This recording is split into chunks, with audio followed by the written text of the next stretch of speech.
कल शाम को कर्नाटक राज्य में प्रचार समाप्त हुआ है और कल यानी 10 तारीख को वहाँ पर मतदान है। कर्नाटक में जो इलेक्शन कैंपेन हुआ और जो रुझान सामने आ रहे हैं उसे देखकर स्पष्ट है कि वहाँ जनता बदलाव चाहती है और वहाँ की भाजपा सरकार भ्रष्टाचार में पूरी तरह लिप्त थी और हमारी पार्टी का नेताओं का जो धुआंधार प्रचार हुआ उसको देखकर ये बात बिल्कुल क्लियर है कि वहाँ कांग्रेस पार्टी 13 तारीख को जब मतगणना होगी तो बहुत भारी बहुमत के साथ वहाँ पे सरकार हम लोग बनाएंगे। इलेक्शन कैंपेन में जिस प्रकार के शब्दों का प्रयोग हुआ और ख़ासकर हमारे राष्ट्रीय अध्यक्ष खारगे साहब के को धमकी दी गई उनको उनके परिवार को जान से मारने की, उस पर भी केंद्र सरकार राज्य सरकार ने कोई पुख्ता कदम नहीं उठाए। तो ये एक निम्न स्तर की राजनीति है और इसका हम सबको खंडन करना चाहिए। मैं कड़े शब्दों में इस प्रकार की वारदातों की निंदा करता हूं और उम्मीद करता था कि भाजपा के लोग इस प्रकार का पक्षपात रवैया नहीं अपनाएंगे। और खारगे साहब जी को जो धमकी मिली वो एक तरह से बौखलाहट का परिचय था।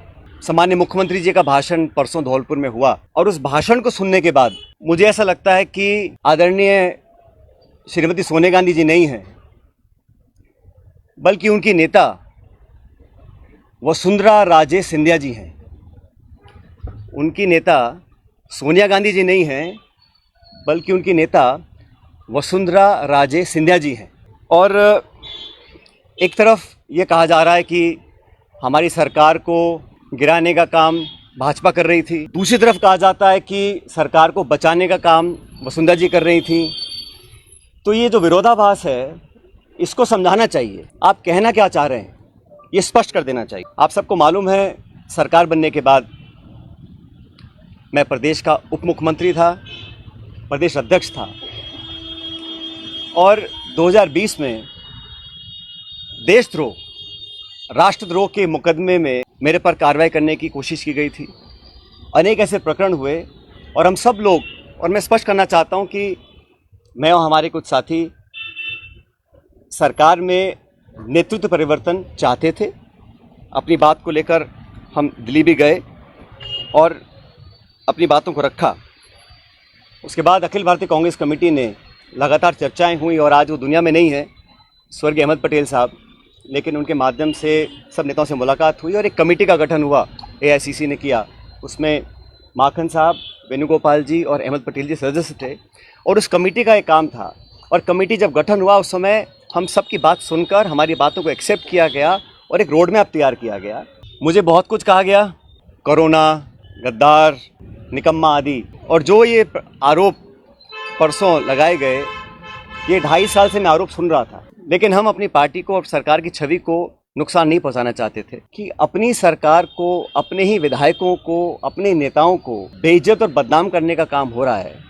कांग्रेस के विधायकों को तो बदनाम करने का काम हो रहा है और भाजपा के नेताओं का गुणगान हो रहा है। ये समझ से परे है। सम्मानीय हेमाराम जी 1980 से विधायक है, उनकी क्या छवि है, मतदाता, पब्लिक, उनके क्षेत्र के लोग उनको अच्छी तरह जानते हैं, उनकी क्या क्रेडिबिलिटी है।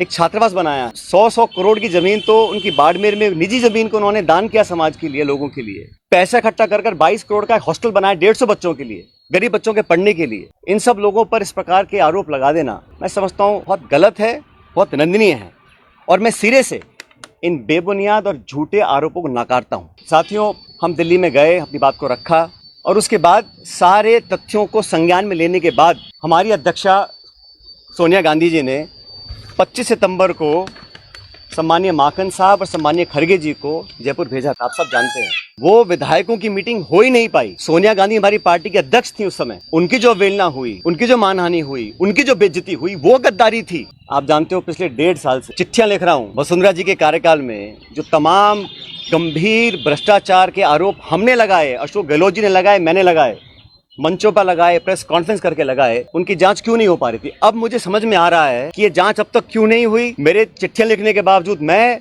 11 अप्रैल को जयपुर में अनशन पर बैठा इस मांग को लेकर, लेकिन अब मैं नाउम्मीद हूं क्योंकि तथ्य सामने आ रहे हैं। कार्रवाई क्यों नहीं हुई और क्यों नहीं होगी ये बात भी स्पष्ट हो चुकी। जनता ही भगवान है और जनता जनार्दन के सामने हम सबको नतमस्तक होना पड़े। मैंने करप्शन की इशू को लगातार उठाया, पहले भी उठाया, आज भी उठा रहा हूँ, आगे भी उठाता रहूंगा। जो पेपर लीक हुए जिसमें लाखों बच्चों के भविष्य पर सवाल चिन्ह खड़े हो गए, उस पर कोई जवाब नहीं आता। इसलिए साथियों मैंने निर्णय लिया है आरपीएससी, जहां से कई सारे पेपर लीक हुए, बहुत सारी वहाँ पे खबरें आई कि वहाँ पे तमाम भ्रष्टाचार हो रहा है। अजमेर स्थित आरपीएससी है। मैं 11 तारीख को परसों अजमेर से एक यात्रा निकालूंगा। जनता के बीच जाकर जनता की आवाज़ सुनेंगे, जनता के मुद्दों को उठाएंगे। और जैसा मैंने शुरू में कहा, जनता जनार्दन है, तो जनता के बीच जाना हम सबका दायित्व बनता है। और जो करप्शन के इश्यूज़ हैं, जो नौजवानों के इश्यूज़ हैं, जो पेपर लीक और पेपर कैंसिल के और नौजवानों के हितों से जुड़े मुद्दे हैं, उनको उठाकर मैं एक जन संघर्ष यात्रा निकालने जा रहा हूं, जो 11 तारीख को शुरू होगी अजमेर से और जयपुर की तरफ हम लोग आएंगे। लगभग 125 किलोमीटर की यात्रा है। जन संघर्ष यात्रा लोगों के हितों के लिए, करप्शन के खिलाफ, नौजवानों के संरक्षण के लिए। उनकी आवाज़ को हम सुनेंगे, उनकी आवाज़ को बुलंद करेंगे। और मैं समझता हूं कि सही निर्णय तब लिए जाएंगे जब जनता का पूरा हमारा साथ होगा, जनता का पूरा प्रेशर होगा।